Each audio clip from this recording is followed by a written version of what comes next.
আমরা রাস্তায় অবস্থান করছি, আপনাদের প্রতি আমাদের পূর্ণ সহমর্মিতা থাকলো।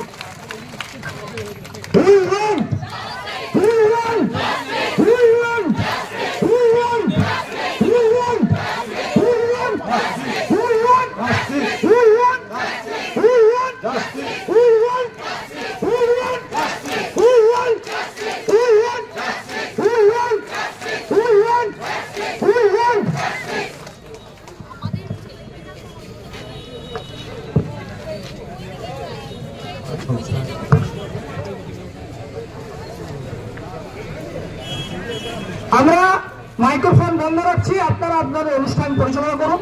ঠিক আছে। মঞ্চে জানিয়ে রাখি আমাদের এই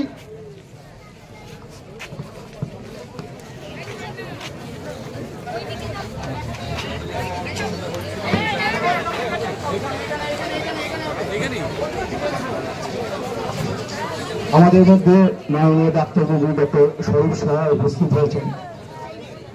আমি চাইব উনি আসুন এবং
সবার অধিকার যেন সেটা প্রতিবাদ নয় না। আপনারা শুনলেন প্রত্যেকটা নাগরিক চাইছে যে এই মুহূর্তে আমি রয়েছি রামকৃষ্ণপুরের যে আপনারা সকলে জানেন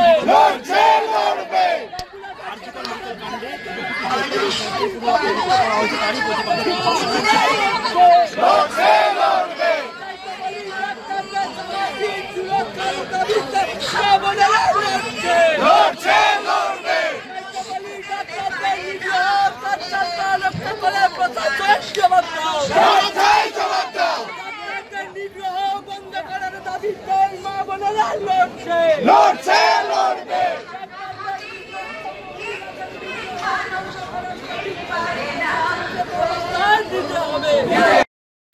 আমার মনে হয় না কোনো প্রিপারেশনের দরকার পড়বে। নাম্বার 1। নাম্বার 2, অনেকে দেখলাম বলছে আমি প্রতিবাদটা করছি কিন্তু আমি কোনো রাজনৈতিক দল করি না, আমি কোনো রাজনৈতিক প্রতিনিধি নই। মনে রাখবেন, সেই মেয়েটা যে নির্যাতিত হয়েছে সে কিন্তু অরাজনৈতিকের কাছে নির্যাতিত হয়নি। আমরা এটা সবাই জানি, সে কিন্তু অরাজনৈতিকের কাছে নির্যাতিত হয়নি। সে নির্যাতিত হয়েছে একটা পার্টিকুলার সংশ্লিষ্ট রাজনৈতিক দল থেকে। সুতরাং এই মুহূর্তে আপনি যদি অরাজনৈতিক হন, আপনিও ধর্ষক, আর সেটা মেনে নিতে শিখুন। এই মুহূর্তে যে ধর্ষক সেও ধর্ষক। এবং আমি বলতে চাই যে এভাবে যারা ভাবছে যে আমি কোনো রাজনৈতিক দল করি না, আমি তো ন্যাকামোকা ভদ্র, ওরে বাবা আমি তো রাজনৈতিক দল করি না, রাজনীতি থেকে কিন্তু বেরিয়ে, রাজনীতিটা কিন্তু খুব খারাপ জায়গা। সেই রাজনীতির নেতার ছেলে কিন্তু মেয়েটাকে রেপ করেছে, দ্যাট ইজ রং কেস। এই রাজনীতি করি না মানে হচ্ছে যে সংশ্লিষ্ট রাজনৈতিক দলের নেতার ছেলে মেয়েটাকে রেপ করেছিল সেদিন রাতে, তাদের দলকে আশকারা দেওয়া, তাদের দলকে আড়াল করে ঠেকে দেওয়া যে তুমি আবার রেপ করো, আমরা তোমার সাথে আছি। এভাবে প্রতিবাদ হয় না। প্রতিবাদ হবে রাজনৈতিক ভাবে হবে, প্রতিবাদ হবে সোচ্চারে হবে, প্রতিবাদ হবে হকের আদায় হবে। যে রাজনৈতিক দল যুক্ত ছিল সেই রাজনৈতিক দলের প্রতিবাদে সোচ্চারে প্রতিবাদ হবে। কোনো ঢাকার জায়গা নেই, কোনো আড়াল করার জায়গা নেই, কোনো ঢেকে দেওয়া মানে হচ্ছে তাদেরকে আশকারা দেওয়া, আশকারা দেওয়ার জায়গা নেই। রাজনৈতিক দলকে ঢেকে দেওয়ার জায়গা নেই। প্রতিবাদ হবে, সোচ্চারে হবে, গলা চিতিয়ে হবে। রাজনৈতিক দলকে একদম মাটিতে তুলে এনে প্রতিবাদ হবে। কেন করেছে, কি করেছে, জবাব দিতে হবে। নমস্কার। আমাদের